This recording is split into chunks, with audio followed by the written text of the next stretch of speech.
Welcome back to Normal Island Live. I'm Lewis Aaron and I hope you're well. Today we'll be talking about how Israel have been interfering in the International Criminal Court through alleged espionage and threats and stalking and mysterious envelopes of cash. Then we'll talk about how Israel's long-term plan for Gaza through Israel's expansionist plans and IDF soldiers planting flags in Lebanon. Everyone's talking about Hurricane Milton in Florida, but how is capitalism fueling this hurricane?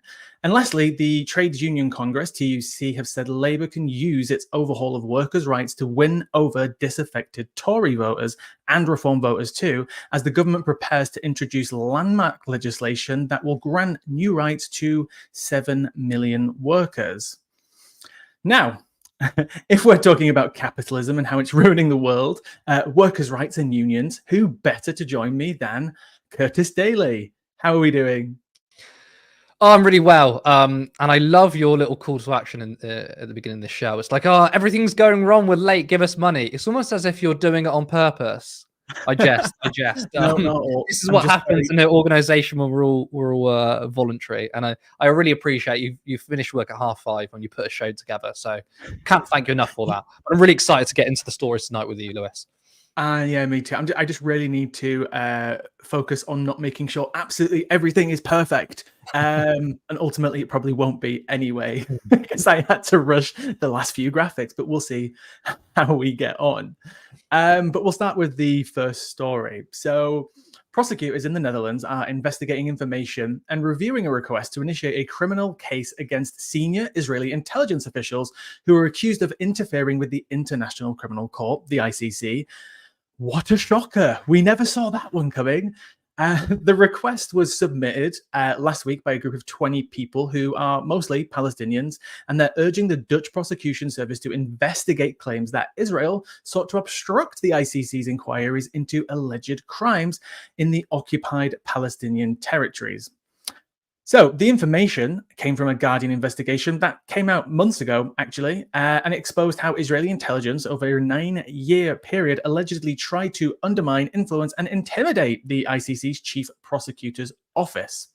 So as the ICC is located in the Netherlands, it is their responsibility under an agreement to protect the safety and security of ICC and its staff, and must ensure it's free from interference of any kind. But let's look at the alleged interference, and it's pretty wild. It reminds me of something out of a spy movie. Israeli intelligence captured communications of numerous ICC officials, including Karim Khan and his predecessor, prosecutor Fatou Bensouda. They intercepted phone calls, messages, emails, and documents, but it gets quite a bit worse. So the surveillance was ongoing in recent months, providing Israel's Prime Minister Benjamin Netanyahu with advanced knowledge of the prosecutor's intentions. A recent intercepted communication suggested that Khan wanted to issue the arrest warrants against Israelis, but was under tremendous pressure from the United States. A big shocker. Israel actually deployed its intelligence agency, Mossad, to surveil, hack, pressure, smear, and allegedly threaten senior ICC staff in an effort to derail the court's inquiries.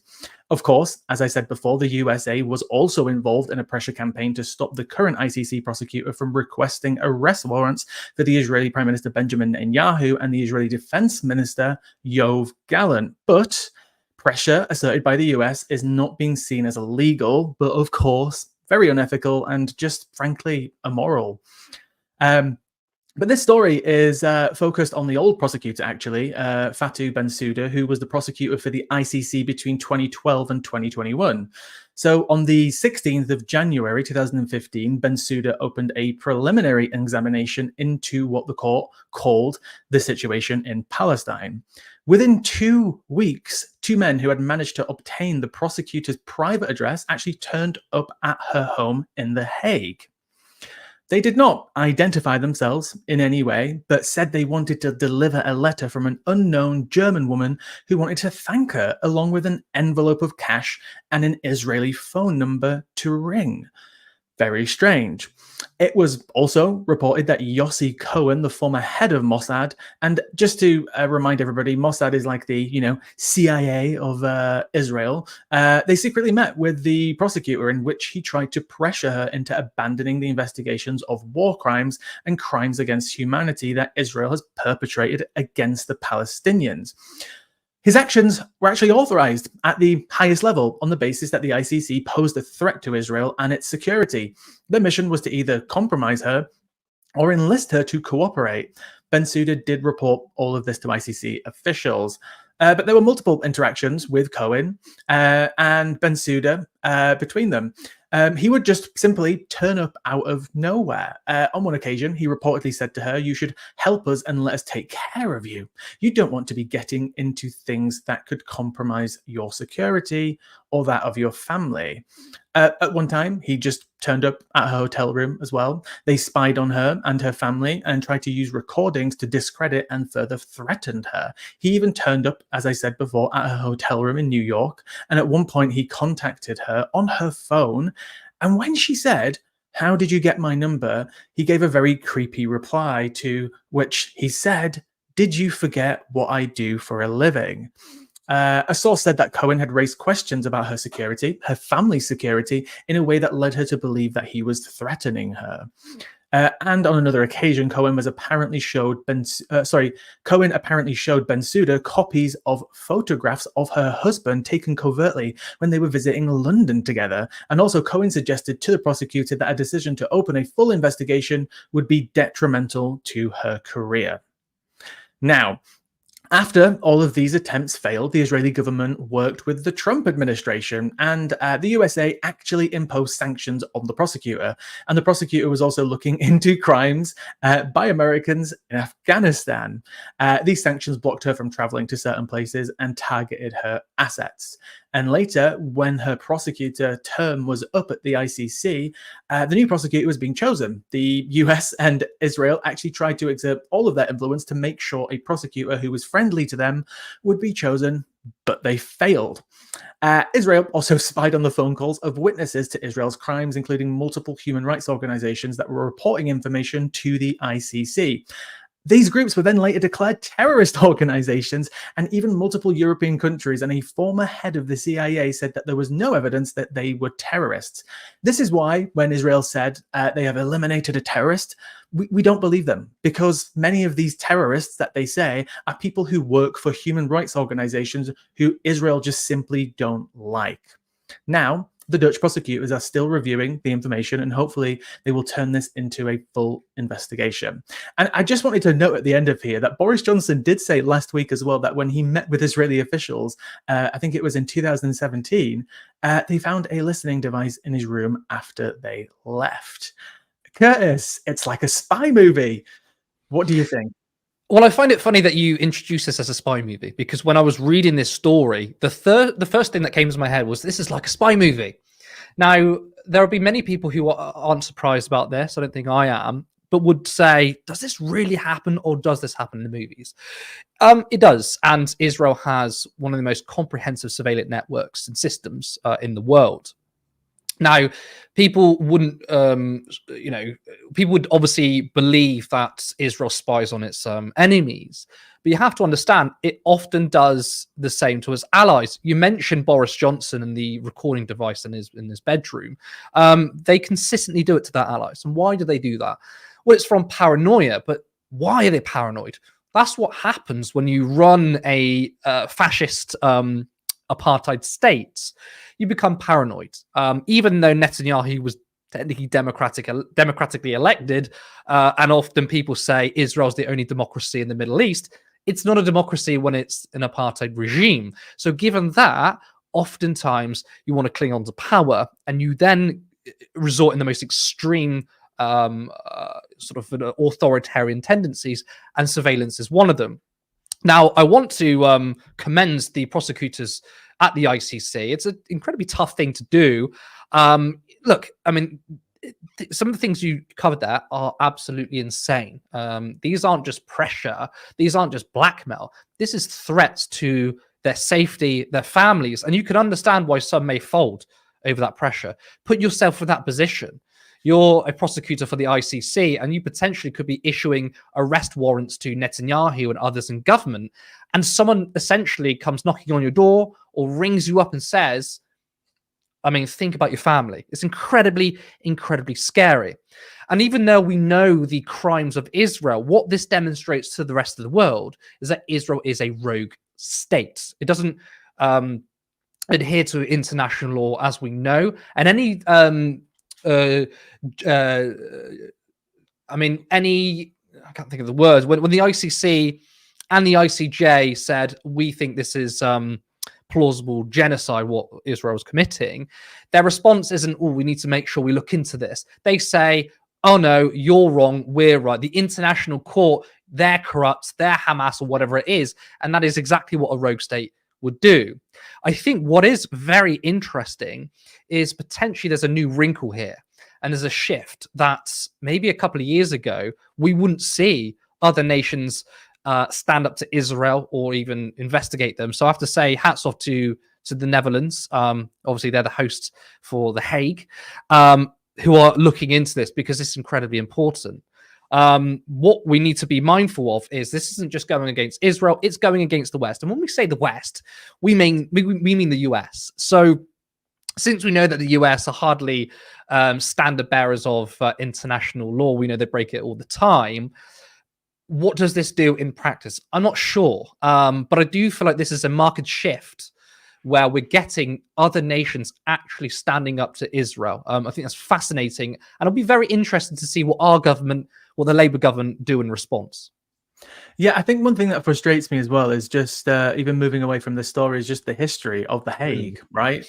That was the location where people were prosecuted after World War II, right? It's where we prosecuted the Nazis and many other people who committed, obviously, some of the most heinous acts against humanity that have ever existed. And, you know, a lot of ancestors of Jewish people who were in concentration camps, who were victims of World War II, their ancestors living in Israel, and their government are trying to undermine a court whose template was created based off of the court that actually prosecuted the Nazis.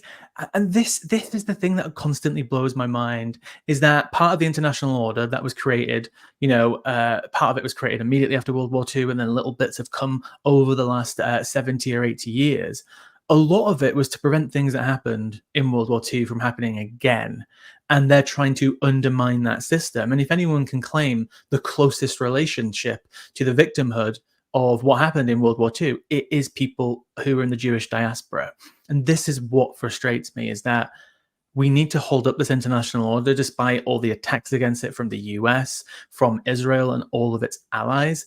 But what also pisses me off so much is that instead of just standing back and saying, oh, we're going to cancel some arms licenses and say that we need to, you know, encourage aid to get into Gaza, we should be actively fighting against this state. And I'm not saying war, I mean legally, right? We should be doing everything that we can to pressure that state into ending its apartheid regime, ending the genocide that's happening right now in Gaza, ending what could be escalating into a huge inter-regional war. But we're not. We're standing back, and that's what's just pissing me off. Are we gonna, you know, go to World War III and set up a new system after that? After after more crimes are committed? I don't know, but it's making me more and more depressed every single day. Well, you mentioned about the legal system, and this is the thing, right? Often changes throughout history is actually dependent on the legality of things. We wish we could say, oh, well, the genocide stopped because of the moral uproar across nations. Unfortunately, that's not really how it tends to work. The last line of defense, which is our legal system, is what is usually implemented to change systems, or, you know, to move from an apartheid regime to a so-called democracy. So that is why it is so important that we uphold these international legal systems, because often these are the things in which we manage to pressure nations to do the right thing, rather than sort of saying, well, what you're doing is disgusting, because at the end of the day, many people will look at Israel and look at other fascist regimes. It is a fascist regime in the past, and will, you know, the cry of morality falls on deaf ears. It's only when people are forced to make the correct decision that's when things change. They go kicking and screaming, and often that's through the legal system. So what worries me is Israel getting involved and trying to rig it, where essentially international legal systems are at the behest of foreign power, whether it's Israel or the US. And often that means we won't get the change we need, because those legal systems are the pressure in of itself. So it is really worrying. But again, I think it is a new wrinkle that the Netherlands are getting involved, and other nations are getting involved, because I mean, some of the things you brought up is absolutely astonishing. I also want to commend Karim Khan, who is the current prosecutor. He has a hell of a job on his hands, and it seems like he's not going to stand down either. Now, our government, they said they would not stand in the way of ICC arrest warrants. That's what they said. I mean, whether we can trust them or not is another thing. But I do want to see what they're going to do in the face of this. Are they going to join in calls and say, yes, we should investigate Israel, or are they going to stay quiet? That remains to be seen, and it'd be hard to predict, again, because the Labour Party seem to change their position on this all of the time. But yeah, it's the legal system behind it that often fosters change, and the idea that Israel trying to rig it is unsurprising, but incredibly worrying. Yeah, absolutely. And I am going to quickly move on to our next story, just because it's a kind of continuation of the same topic. I like to try and provide multiple stories from different topics, but I will continue on this topic today. But we have some more interesting stories coming up soon. But I couldn't help but talk about this next thing. So the far-right Israeli finance minister, Bezalel Smotrich, has called for Jewish settlements in Gaza this week. So on Monday, on the anniversary of October 7th, he posted on Facebook saying, "We must end this war with the IDF in full control of the Gaza Strip over the long run. In this situation, assuming diplomatic conditions make it possible, it would be possible to renew Jewish settlement in Gaza and ensure a permanent, stable Jewish presence." Obviously, it's important to quickly note that Israel's in a coalition government. He doesn't necessarily speak for the entire government, and I'm not defending other parts of the government, but it is important to know that right now there is an Israeli coalition being held together with a bunch of far-right people saying, we're going to dismantle the government and dismantle this coalition if you don't do exactly everything we say. And that's how we've ended up here. It's not the first time that he has called for this. This is nothing new at all. But what is new is the plan for Smotrich and the IDF to get total control over Gaza. So David Cameron, once famously said, and it's the only time I will quote David Cameron, that Gaza was like an open-air prison. But under the plans Smotrich is planning, it seems to be stepping into what could be described as a concentration camp. And I don't use that word lightly at all. They already restrict all journalists from entering Gaza and anyone leaving. No organizations can currently enter unless it's for aid purposes, but now they want to stop all aid. Smotrich has been holding talks with Benjamin Netanyahu to expel all foreign aid organizations out of Gaza and allow the IDF to take over deliveries and distribution of all the aid. This will include a cost of over $5 billion a year to Israel. So as Haaretz, they were reporting on this, they speculate that they believe this is part of a plan to get full control of Gaza and allow no outside influence to affect the occupied territory in any way. So it would allow them and Smotrich to enact punitive punishments on Palestinians in Gaza, just like he's done in the West Bank, where he has withheld taxes collected by Israel that were generated in the West Bank by Palestinians, effectively starving them of money. He's also used his position to authorize multiple settlements in the West Bank, and he's trying to do exactly the same in Gaza. And just to further demonstrate the general expansionist mindset of many senior Israeli politicians, and even its citizens and the IDF, watch this clip.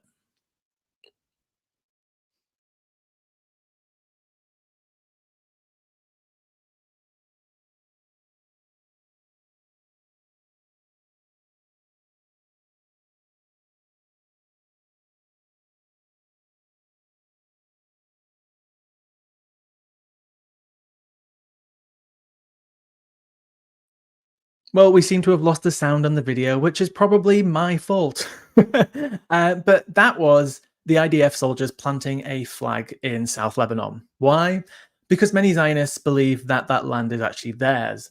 When the World Zionist Organization was negotiating with the Western powers years before Israel declared independence, this section of land where they are right now, planting this flag, along with Gaza, the West Bank, Jerusalem, the Sinai Desert, which is Egyptian territory, Transjordan, which is now Jordanian land, and of course, South Lebanon.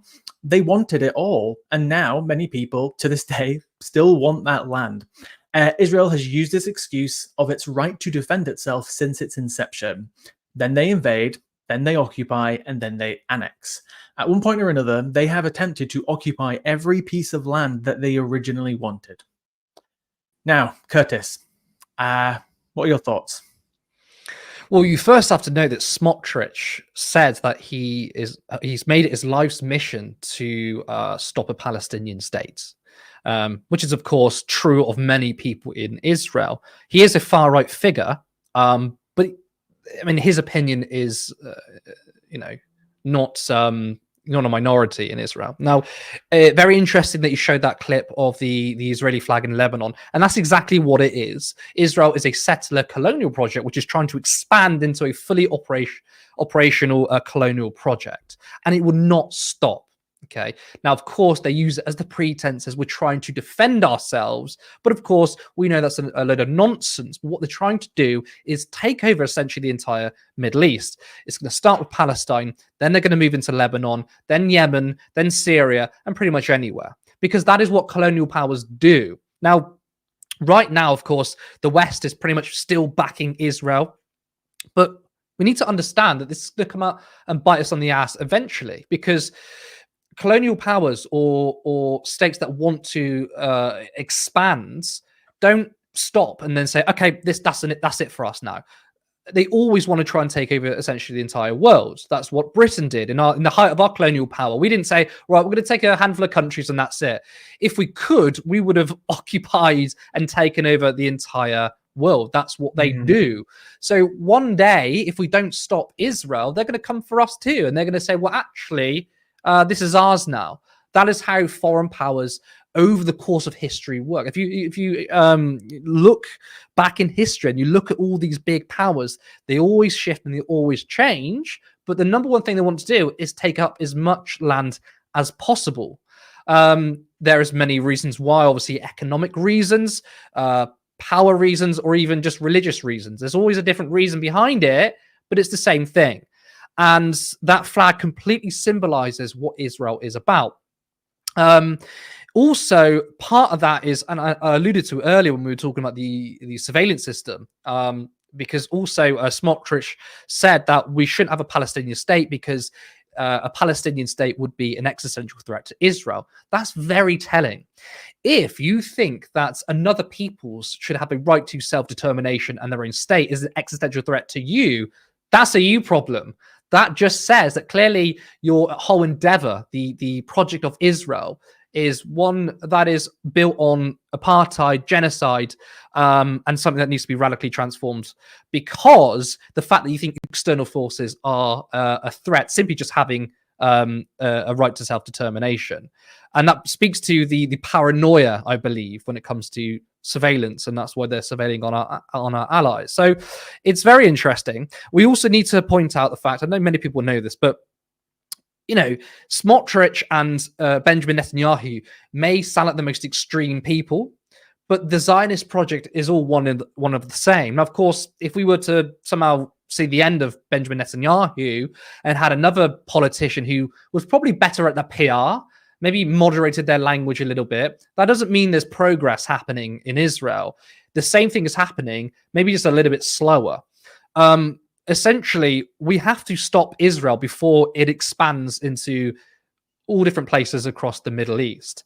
Obviously, that's not really looking like it's going to happen, because the only criticisms we're getting from Biden is, I'm really pissed off at Netanyahu in secret, yet he's still aiding and abetting Israel. He's still sending money. We're still selling arms to Israel to do this expansionist project. So we have to stop Israel in its tracks. Otherwise, this will grow and grow and grow, because colonial power never, ever stops by its own accord. Yeah, part of the reason as well why certain types of colonialism in the past has been so damaging to the world is that when you mix colonialism and religion together, it's the most destructive force, right? Many people forget that a lot of the endeavors that the British Empire and other European powers went on, they were blessed by the Catholic Church or their religious advisors. I was reading very recently that when the Spanish went to the Americas, their religious advisors said to them that these people are a godless people, and therefore they have no land, and they have not been given that land by God, so therefore you can take it for your God. And when we think about that, Smotrich is insanely religious. I can't genuinely think of a person in the UK who is he's more religious than the head of the Church of England. This guy genuinely believes that at any secular point that you can throw at him, the idea of self-determination, it does not matter, because he is part of God's army. And that's a quote from him as well. He's part of the army of God. He's part of a religious movement which is empowered by their scriptures, and that cannot be argued with. It has to be defeated, and that's the only way we can do it. Yeah, you can't negotiate with these people, which is funny because that's essentially the West position. Is, look, I don't think that there are many people in our government, there are many people in the US government who are not big fans of Netanyahu. I know that it's correct to point out that we are complicit in the war crimes of Israel. That is absolutely true, but it doesn't mean that they particularly like Netanyahu. They think they can convince him and persuade him to stop doing less war crimes, which is not going to happen because, as I said, the man is almost irrelevant. It's the state itself. If a state is built on apartheid, built on blood, built on genocide, that is always going to exist that way, no matter who is in power in Israel. That's why it needs to be completely radically transformed to a secular nation. Whatever that looks like, I don't know. And that's a conversation many people are having. What is the future of the Middle East, of the region? Is it a one-state solution with Israelis and Palestinians living in there with equal rights? Is it a two-state solution? I mean, I feel like as the days go on, two-state solution feels less and less untenable. But regardless, it needs to be radically transformed brick by brick, because it's not going to happen by simply, oh, look, guys, I know you're built on 75 years of blood, of apartheid, but do you think you can maybe like change now? It's not going to happen. It's never worked that way before. And it certainly won't happen again this way. It needs to be stopped. Yeah. And as the same article from Haaretz points out, is that they believe that Ben-Gvir and Smotrich are keeping this war going, and if they, if there is a ceasefire deal, they will dissolve the government and collapse it. And obviously, as we know, Benjamin Netanyahu is on trial, and he's tried to influence the legislature, to influence the judiciary, which could affect his trial in his benefit, of course. So he needs to stay in power. So this war is continuing because Ben-Gvir, Smotrich, they want more land. They don't care about the hostages. They don't care how many people have to die for this, because they are religious extremists. But I also want to say, sorry, I cut you off there. No, go ahead. I was going to say that in a way, imperialism is its own kind of religion. Like, religion absolutely plays a role, as you just said. Imagine being an imperialist and a religious, a conservative religious person. It's a recipe for disaster. But imperialism is kind of its own religion, because you don't have to be ultra religious in order to support expansionist policies. So it feels like imperialism in of itself is a religion. It must be done. And that, again, once that needs to be completely broken down across the entire world. It's also worth noting that before, in the early Zionist project, before the State of Israel was created, that area, Ottoman Palestine, as it once was called, because it was under the Ottoman Empire, that wasn't the only place they were looking at. They were looking at many other places. They were looking at South Africa, for example. And you just think that religion does play a big role here, but I think it's the imperialist colonial mindset was the biggest thing, because they were looking at other areas. They were looking at settling in South Africa and many other places. Now, if it was purely down to religion, again, I'm not downplaying the aspect there, but if it was purely down to that, then it would be just in, it'd have to be in Palestine and that's it. No, they were willing to occupy and settle in any place. Obviously, it ended up being there, but that is just the colonial mindset once again. Absolutely. But let's move on. We only have a little bit of time left. But if you like what we do and you want to help me not be late to the show, you can subscribe and share our content. We have got multiple people working for Turn Left. However, it's all still voluntary. In order for us to dedicate more time and not be late to Turn Left, please make us into a fully realized media organization. You can support us on Patreon for £3 or £5 a month, or any one-off donation at patreon.com/turnleftmedia. I do realize that I've left out the link to the website, which someone's going to put in the chat if we can, because I've left it off of the script. But we want to grow an alternative media group so we can take on the establishment, because we are absolutely fed up of them. But let's jump on to our next story. So Hurricane Milton, making its way across Florida, has obviously been set to be one of the worst hurricanes in a generation. We'll have to see. It has been downgraded over the last few hours, but that doesn't mean it still can't be bad or pick back up to a Category 5. But there's been lots of reporting on this hurricane, and I don't think there's a point really going over all the details, but I do want to focus on climate change and capitalism and a little bit of conspiracy. I want you to watch this clip from a TikToker, an academic called Chris Kunzler. You may know him, who was discussing the same topic earlier on TikTok today, and I found the clip very interesting. Hurricane Milton proves that capitalism is a doomed ideology that simply does not work for human beings, because this is not just some random natural disaster that came out of nowhere. As the experts have been telling us for decades now, climate change is going to worsen the intensity of storms like this and also increase their frequency.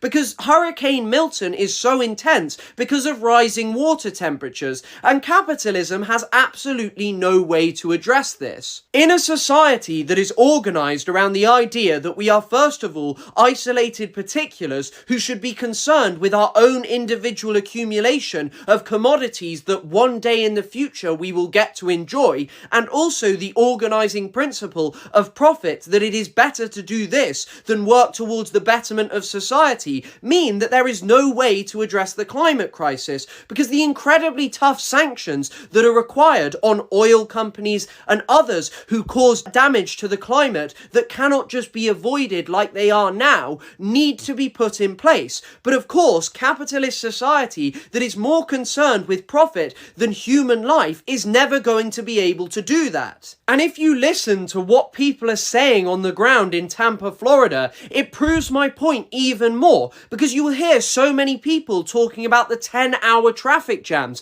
and the reasons for these is because America is a country which is so car-centric and lacks the infrastructure for public transport. And then you have all of the people who are forced to stay in an area where it is quite likely that they will die simply because they don't have the means to evacuate. Or you have examples like the guy that everyone is calling Lieutenant Dan, who says that he will not leave his boat because if he does and he loses it, he will not have a home and he will have to go back to being homeless. So the only answer is fundamental change in society, because disastrous events like this are not going anywhere. They are only going to keep on getting worse. And this is not just a thing that's happening in America, it's going on all over the world. In 2023, during summer, the Middle East was so hot that they were having power cuts and that food was spoiling in the fridge and people were basically unable to live. And so what we need is a universal response to the climate crisis, where everyone across the world says that profit is less important than the disaster that is coming, because I'm sure that there will be some in society who are rich enough to bunker down and batten down the hatches and pretend that this isn't happening. But even for many people who are well off, this is going to affect you very, very soon.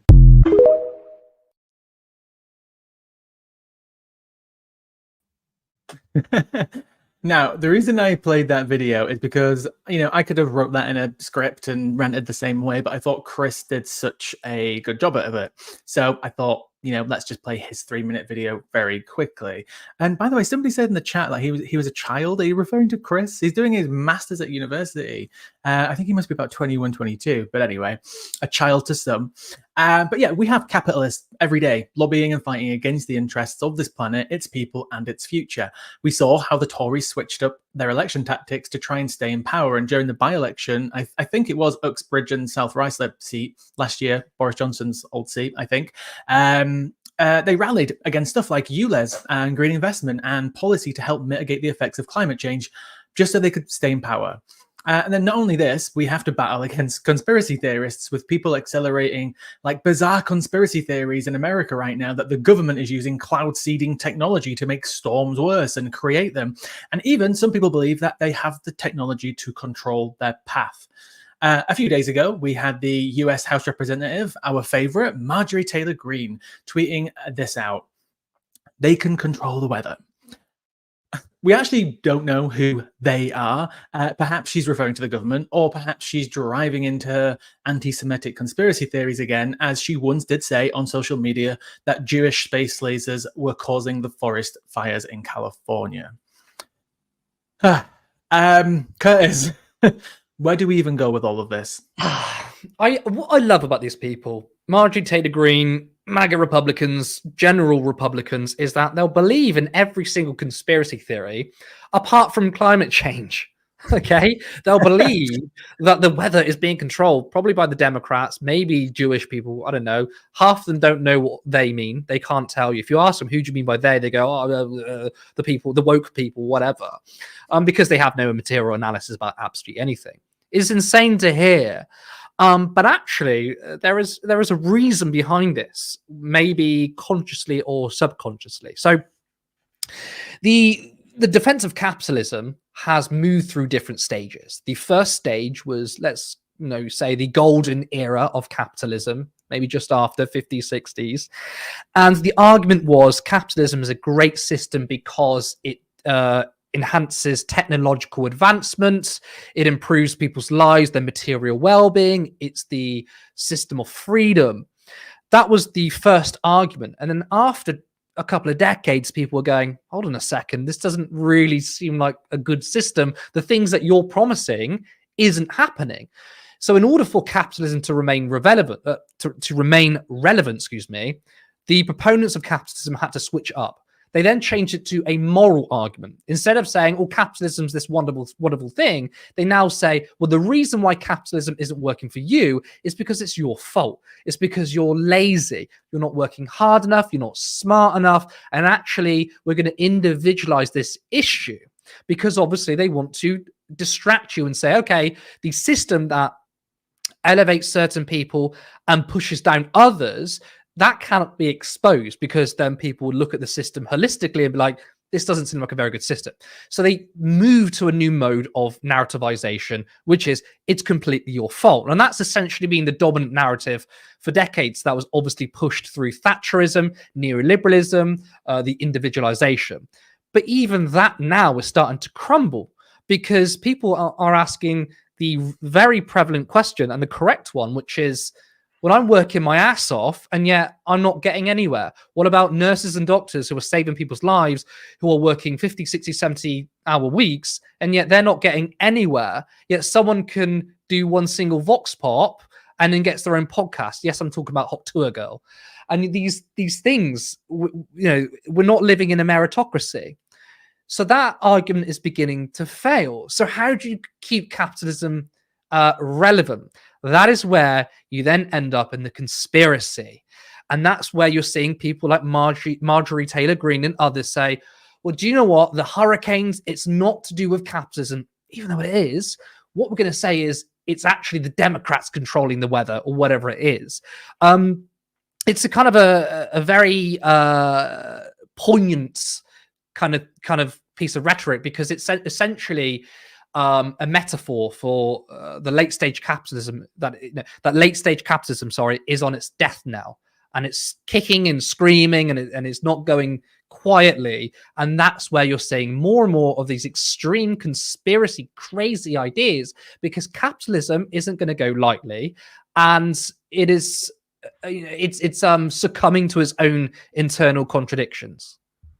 Yeah, there's one other point I want to bring up when it comes to the conspiracy side of things as well, because I think Florida is actually an interesting place to talk about. When we look back at the pandemic, right, it was Florida was one of the only states who was like, no lockdowns, no anything, you do whatever you want, because many people also believed is that because they couldn't see this virus, it can't hurt them, and many people believed, it wasn't real, it was a million conspiracies were there.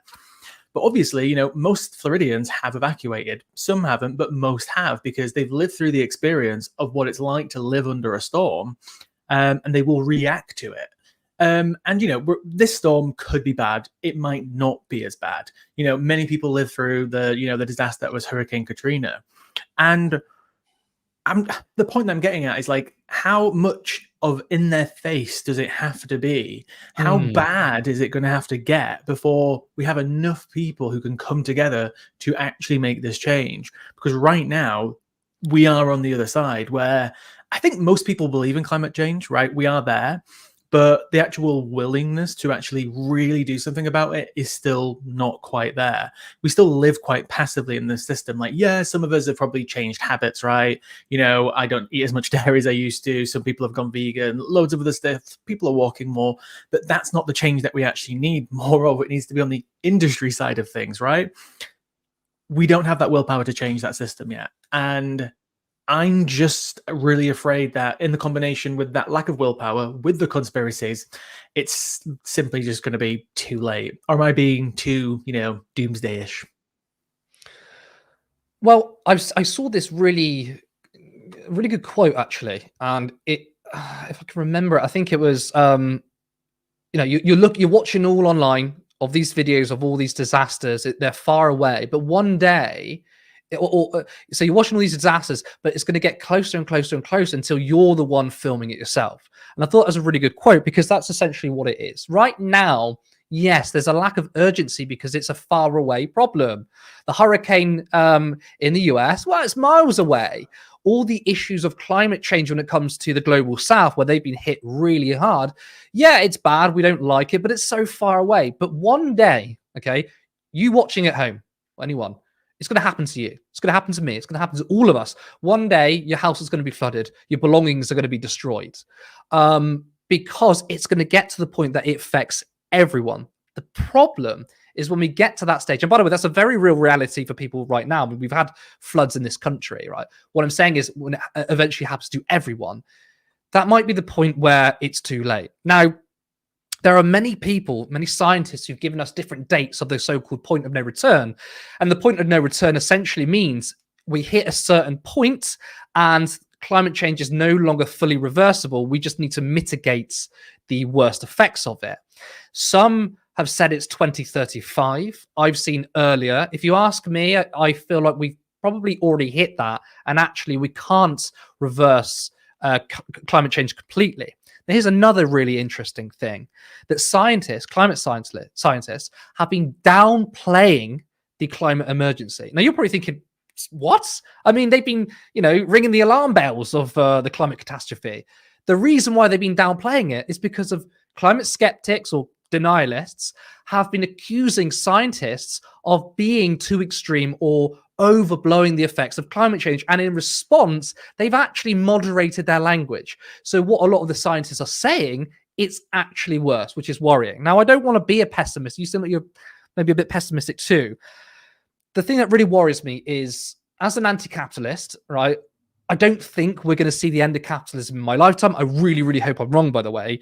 But if you take the climate change context out of it, at least we had time. We could say, okay, even if it takes 200 years to move to a system of abundance, we leave behind the scarcity nature of capitalism, and everybody gets what they want, we have time to do it. There's no impending disaster. Unfortunately, with climate change, we don't have time. We really need to transform our economic and political system, because, yes, the driving force behind climate change is being accelerated by capitalism, and it cannot be fixed with something that is being driven from. So you do need to transform our systems to a post-capitalist society. But it feels like we're not even at that debate yet. I mean, we have a Labour government that is looking at cutting benefits for people. We're looking at the fact that Donald Trump may win a second term, and our debate is so far to the right. We're so behind that we're not even thinking about post-capitalism.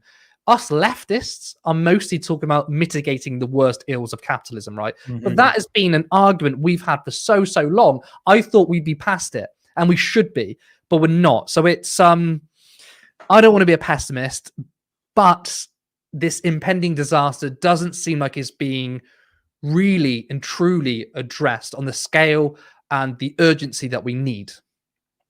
I'm not coming to the comments just yet, but I have just seen Becca in the chat as referencing the movie Don't Look Up. And if you haven't seen it, the entire movie is just about how these scientists are screaming at the entire world, saying literally the world's going to end, and they don't do anything about it because of the exact reasons that we've just been talking about. It's a really good movie. It's almost comedic in a way, and I'd really recommend anybody go and watch it. But this is kind of still where we're at, right? Where the one thing that always frustrates me as well, and this ties it back into capitalism, right? People, my dad, for example, will be the type of person who will say, oh, in the 80s, they only said we had 20 years left. And when you actually look back at who was saying that in the 80s, it would be some shitty article in the Daily Mail referencing some niche scientist for some country, 15,000 miles away, when actually there was good data at that time suggesting, timeframes and damage done. But, these media outlets, these tabloids have damaged multiple generations of people to sow these seeds of doubt for their own capitalistic purposes, to sell newspapers. Because the amount of times I hear people from my dad's generation and a little bit younger and a little bit older say, oh, well, they said everything was going to be done by the 2000s. Everything was going to be over in the 90s. Oh, they said 10 years ago we'd be, underwater by 2020. And it's like, no, it's because obviously they lack many critical thinking skills. But, I don't want to go after the generations. We've done the generational war stuff before.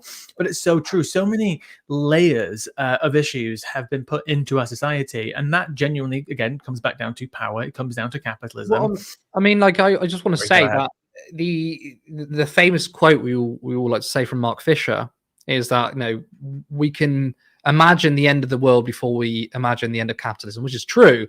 But another flaw with human beings is we actually can't really imagine the end of the world. We can see it visually because we will watch movies about it. But there's something in its innate human nature that we cannot really imagine the end of the world. So we often will make excuses like, oh, they said this was going to happen. They said that was going to happen. They said all these, cities will be underwater. And it's like, okay, but you need to understand that not everything happens at the same time. Okay. Richer Western nations obviously have better equipment to deal with the extreme weather changes, but think of the global south. There are already potentially millions, hundreds of thousands at least, climate refugees, right? That's a reality for these people now. But obviously, if you're sat in your comfortable home, you can't see it, then obviously we contextualize everything that's 4 feet in front of us. It's very hard to have, a worldview that extends beyond our own immediate sort of sphere, which is very difficult to do. Also, what's important to note is that many oil companies actually did a lot of their own research about the effects of what they were doing on climate change and found actually there was a lot of negative effects of what they were doing, and they were looking at alternative ways to help for more clean energy. A lot of these companies found some good methods, and what they did was patent it and then shelve it. So a lot of oil companies absolutely know the effects of man-made climate change from them, and they knew about it, but they tried to hide it from the public because it would hurt their profits. So the people who are climate skeptics or denialists, people like Richard Tice, who, by the way, the oil industry thanks you, right? You need to understand the oil industry themselves know that climate change is absolutely real. They just don't care. They just want to make a profit, and you're just their lackeys who believe into this bullshit idea that climate change is not real, it's not man-made. It absolutely is, which is really, really insane. And no one's in prison for this. I'll quickly reference this. Maybe someone in the comments might know, but there is a very old newspaper clipping somewhere. It might be like the New York Times or something from the late 1800s, where scientists already predicted that the output of pollution that we were putting into the atmosphere could lead to the warming of the Earth. They predicted it in the late 1800s, obviously not to a detailed amount, but they generally understood the basic science of it. So we've known for a really long time, and it's very frustrating. But we haven't got too much long left. I will move on to our next story. So the TUC has suggested that Labour's comprehensive reform of workers' rights could attract disillusioned Tory and Reform voters as the government gets ready to unveil a landmark legislation that will extend new protections to 7 million workers. Trade union leaders met with ministers on Tuesday for final talks regarding the employment rights bill, which is set to be announced on Thursday. Keir Starmer is expected to use the bill as an opportunity to reshape the narrative around the government's accomplishments in office. So Paul Nowak, the TUC's General Secretary, said Labour's workers' rights plans are hugely popular across the entire political spectrum, including reform voters after 14 years of stagnating living standards, people desperate to secure a job. Sorry, guys, what's happening right now is that somebody is calling my phone and I have the notes on my phone in front of me and now I can't see them. This is what happens when we've only got this basic text. So if you would like to support Turn Left, no, I'm joking. I'm not doing the spiel again. I'll be one moment. Let me just reset this. I set my phone to do not disturb.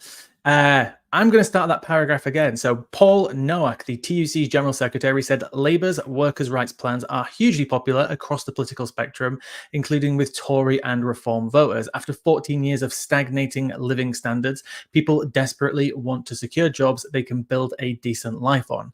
The government's plans to make work pay would improve incomes and the quality of work across Britain. So the bill is set to be extensive overhaul of workers' rights in generations. Sorry, the most extensive overhaul of workers' rights within generations, with new rights on maternity leave and sick pay from day one of employment, banning zero-hour contracts, apart from a specific request that an employee can make, and ending fire and rehire practices. So it will include a review of parental leave too, bereavement leave, and a new access to workplaces for trade unions to organize. Curtis, one of your favorite topics, unions. What are your thoughts?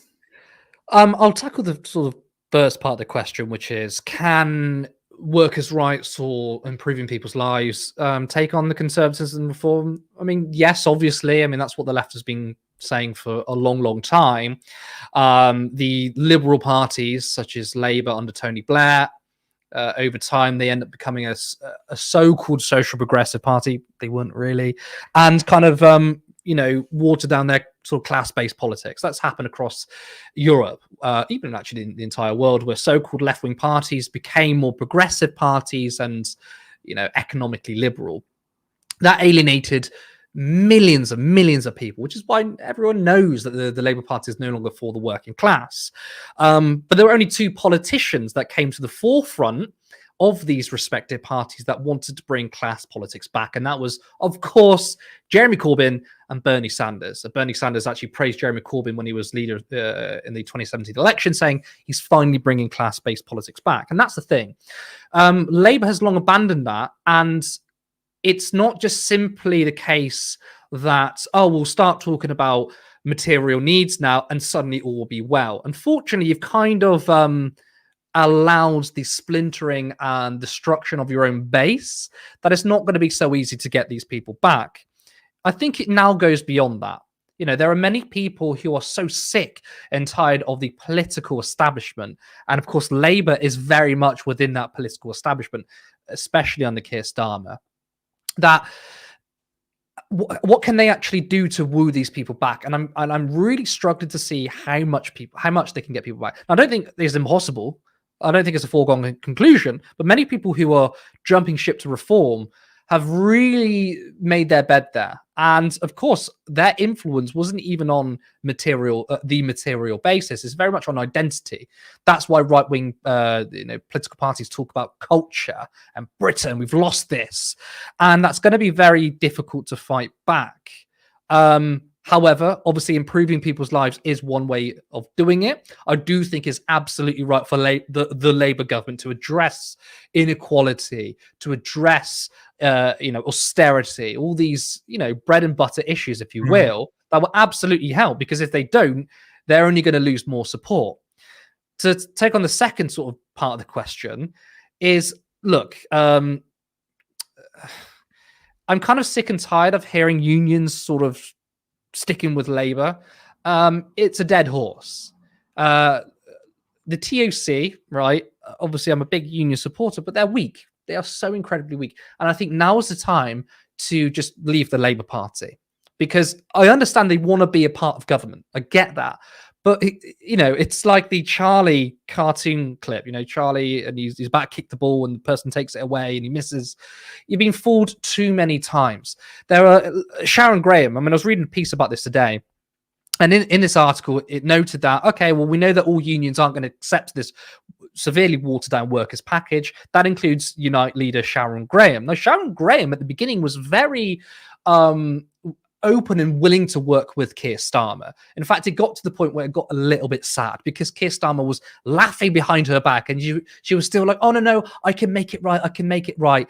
And she would be pissed off with Starmer, and then they'd have a conversation. And then afterwards, she'd be like, oh, we had a very productive conversation with Keir Starmer. I think it went really well. And then literally like a day later, workers' rights have been watered down again. And she's like, I'm really, really disappointed.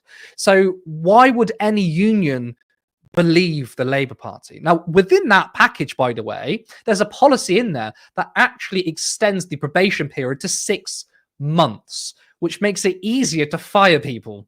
That doesn't sound like strengthening workers' rights from day one. Now, I'm not saying it's all really, really bad, by the way. There are some obviously good policies in there. But if you're coupling that with extending the probation period up to 6 months, where essentially you could be a really good worker for 5 months, but they're not satisfied with you, they can fire you. I get it. There's a small probation period, but 6 months is wild. So I feel like if I want to talk about the US for a second, here's something that they, it's going to be quite funny that I'm going to try and say Britain should emulate the US because they do a lot of things wrong. But there's one thing that I think they do right, or at least better than us, and that's unions. I feel like unions are far stronger over there. And one of the things I think is because they have, unions have less sort of partisan, if you were to say. And of course, they are more affiliated with the Democratic Party, of course.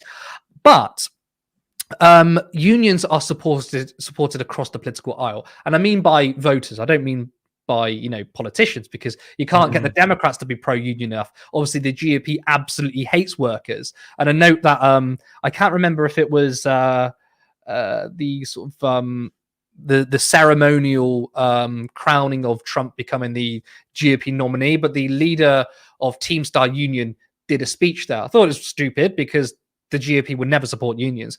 But there are Republican voters who are very, very strong in unions. They support that. We don't quite have that here.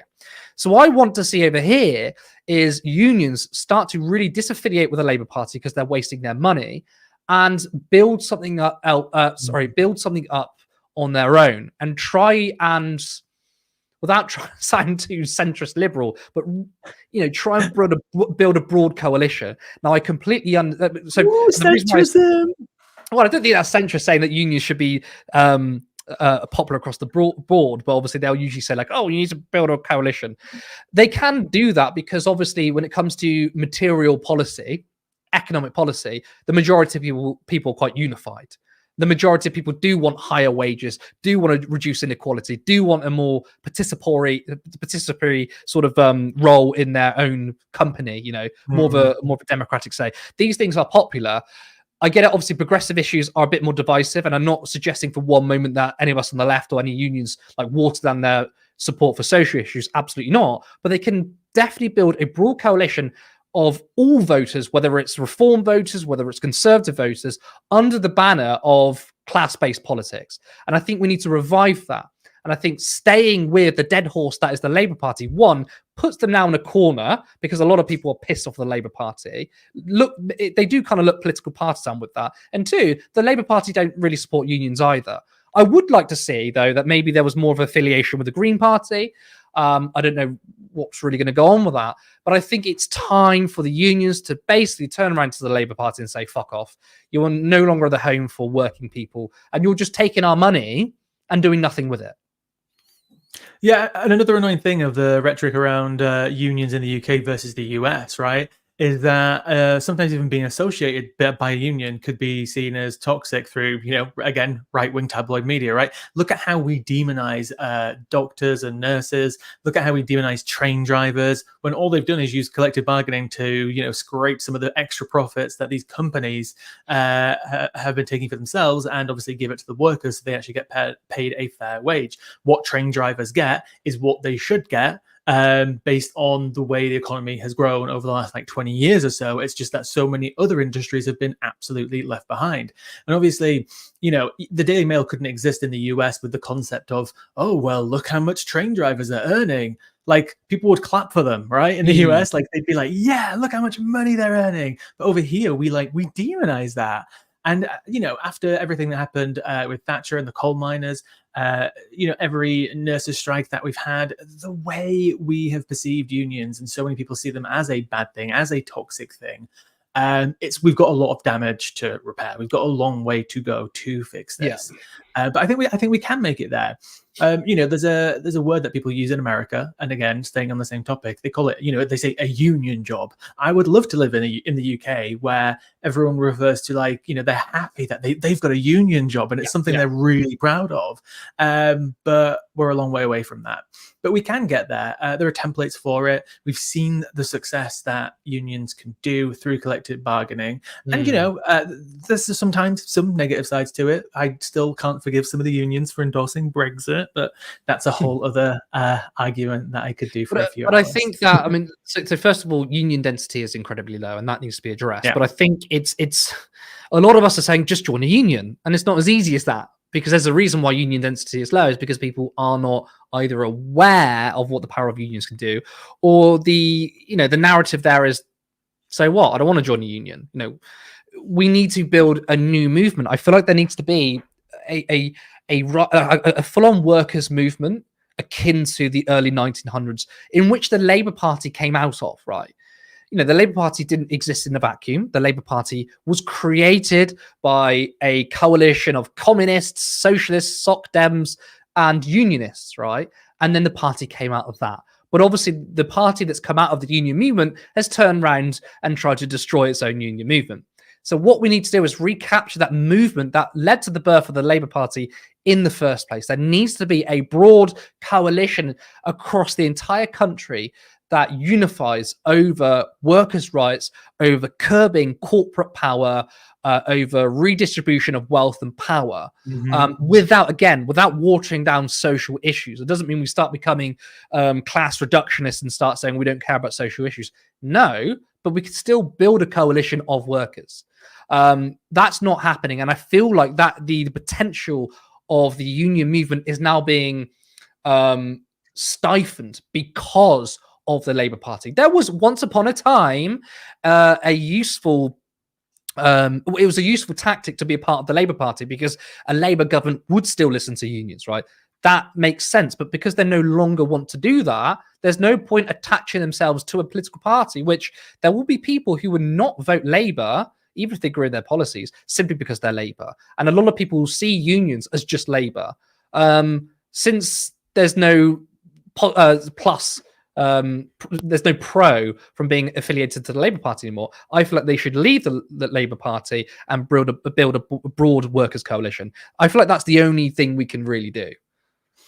Yeah, I think what it's going to require at some point is that the UK public, I know them too well, they're going to need that hero, right? It's never going to happen naturally without like somebody at the forefront of it. Hopefully that person will appear very soon, but people need somebody to rally behind in this country. And I'm not saying we need a left-wing populist, but maybe a little bit of it. Maybe can you get like a realist populist? Is that a thing? Well, we kind of have that with Mick Lynch, right? But I guess I think a little bit problematic though. I do appreciate his communication style. I do appreciate the way he stands up for his union and his workers, and the way he takes on the media and the establishment. But at the same time, someone like Mick Lynch I could get behind, but I still feel like. But I guess in that essence, I was that we need to put some differences aside. You know, when you say, "Oh, I'm a bit annoyed about unions backing Brexit," we need to park those divisions now. No, we need to say, look, there are but there are unions that with everybody. You've got to make compromises. Well, there are unions that back Brexit, right? But we need to park those divisions now, because at the end of the day, I voted Remain, but I'm not going to lie to you, not going to lie to the audience here. I nearly voted Brexit. I end up coming to the conclusion of Remain in the end. But for me, class-based politics took precedent over whether we're inside or outside the EU. Now, some people say, well, the EU allowed workers' rights. It's like, sure, but you can have workers' rights and a more, equitable economy outside the EU. The point I'm trying to make, though, is that, look, forget about the fights of the past. We need to look towards the future. Now, another thing that is really, really important, I really want to stress this, and it can be done without a unifying sort of leader, is closed shop unions. These are really, really important because they're done on a local level. So America does this really, really well. I mean, you note that they got a Amazon union, right? So their unions. If people don't know what a closed shop union is, for those that don't know, it's a union based on your actual workplace. Now, we don't really have those. We have broad unions like Unite, Unison, and they transcend particular businesses, whereas a closed shop one is one that is done in your literal own company. It's the more traditional way of doing it, your own factory, shall I say. And that is really, really powerful because you're there with other people, with your own workers, and you're fighting against your boss who is right there. It's more of a personable connection, and I think it's more effective. And if that happens across the country, you would see far better results. And I think that's something we absolutely need to learn, because what they're doing in America with these unions against Tesla and Amazon is fantastic. We are seeing small examples of it, but I think closed shop unions are the way forward. I'm not saying we should get rid of other forms of unions. All forms of unions are good, but I think we need to focus on closed shop ones because they're the best, if you ask me. Yeah, that would be a great idea. And there's some really good examples of like Starbucks and stuff that's happened with closed shop unions as well, which have been some really great success stories too. But we are overrunning. So I apologize that we couldn't get to some comments today, but that's all we've got for tonight. So everyone who's tuned in, once again, if you'd like to...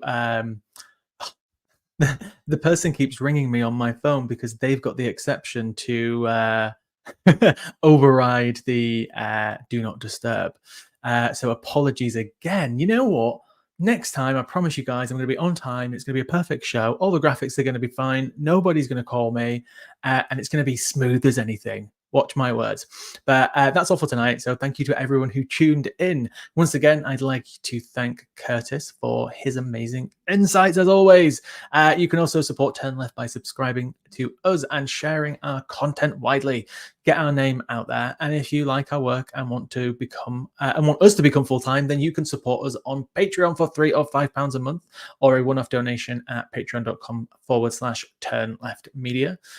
We will be back on Friday at 7:30. I'm not hosting, so it'll probably be on time. My name is Lewis Aaron, and thank you, and see you next time. Support independent media. Support social justice that's there on social media. Thank you. Turn Left.